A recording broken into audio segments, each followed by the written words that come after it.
Hey everyone, welcome back to Corporate Decoder. Today, Universal Insurance Holdings Incorporated UVE just filed a current report detailing a key change to its debt agreements, and I am seeing a move that could signal some important strategic shifts ahead. Quick note, this is not financial advice, just my take on public filings for educational purposes. The company is making it easier to refinance its debt, which might mean they are preparing for something big or looking for more financial flexibility. Universal Insurance Holdings Incorporated, or UVE as you know them, has filed a Form 8K report. This kind of filing is used when a company has to announce important news that shareholders need to know about, and this one focuses on a change to their existing debt agreement. The event we are looking at happened on the 3rd of June 2026. This report tells us about specific actions taken on that date regarding the company's finances. The company is Universal Insurance Holdings Incorporated. They operate in the property and casualty insurance sector, and they are a publicly traded company with a market cap of around $1 billion.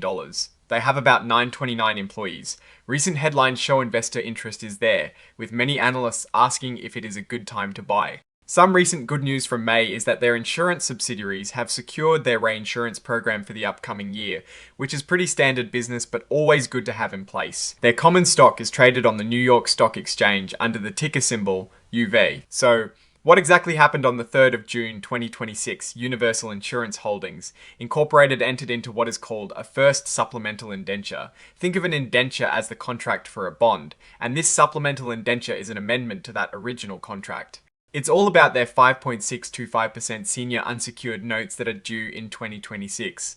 These are essentially IOs the company owes to bondholders, and this change affects how they can manage repaying those IOs. This is an important detail. They did not just change the rules on their own.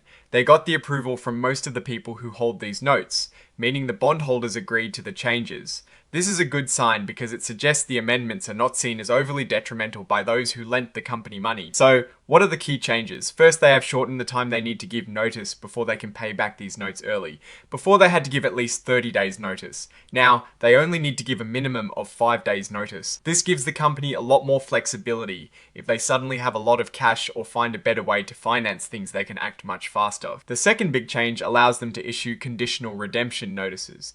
This means they can say something like, "We plan to pay back these notes, but only if condition X happens." For example, maybe they are waiting for a specific loan to come through, or perhaps they have a big investment they are working on that will bring in cash. If that condition doesn't happen, they can delay the repayment or even cancel the notice altogether.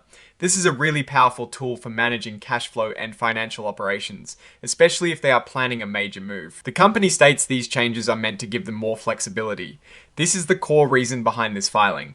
They want to be able to move faster and adapt to changing financial conditions or opportunities. This filing also lists the exhibits included. The most important one for us is Exhibit 4.1, which is the actual first supplemental indenture document. This is the legal document that spells out all the details of the agreement. Bank National Association is acting as the trustee, which means they are overseeing the bond agreement on behalf of the bondholders. The report is signed by Frank C. Wilcox, the Chief Financial Officer, on the 5th of June 2026. This tells us the senior financial management is aware of and responsible for this change. Now, let's put this into context. Universal Insurance Holdings Incorporated is in the insurance business, which can be very capital intensive and subject to market fluctuations and regulatory changes. Having flexibility in how they manage their debt is crucial.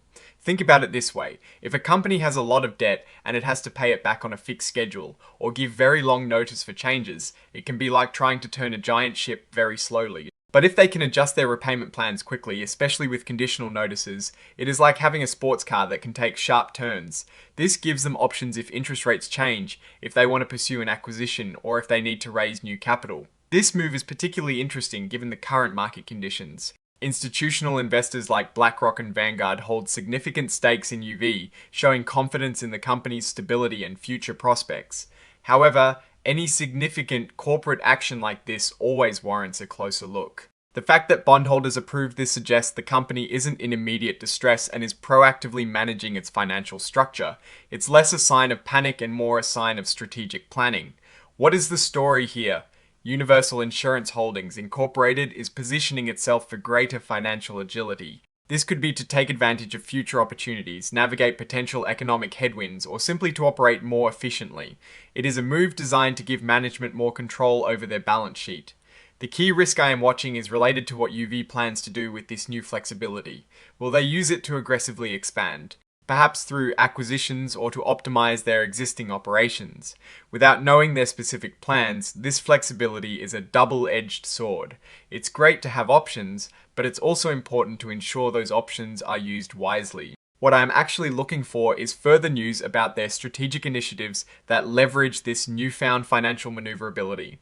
Oh, and the research tools I actually use are linked in the description. They help keep this channel going. That is my take. Stay decoded. For more analysis like this, please like this video, subscribe, and join our Discord community linked in the description.